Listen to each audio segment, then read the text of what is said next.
আজও আমাদের সমাজে মানুষকে বিচার করা হয় জাত, গোষ্ঠী, ধন সম্পদ দিয়ে। অথচ মানুষ তো মানুষই, তাই না? আজও আমাদের সমাজে উঁচু জাত নিচু জাত প্রচুর ভেদাভেদ রয়েছে।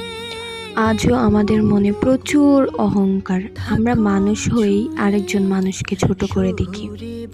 মানুষের আসল পরিচয় তো তার কাজে, তার ভালোবাসায়, তার মানবিকতায়। কিন্তু আমরা কখনো এসব জিনিস না দেখে আমরা জাত গোষ্ঠীটাকে বড় মনে করি।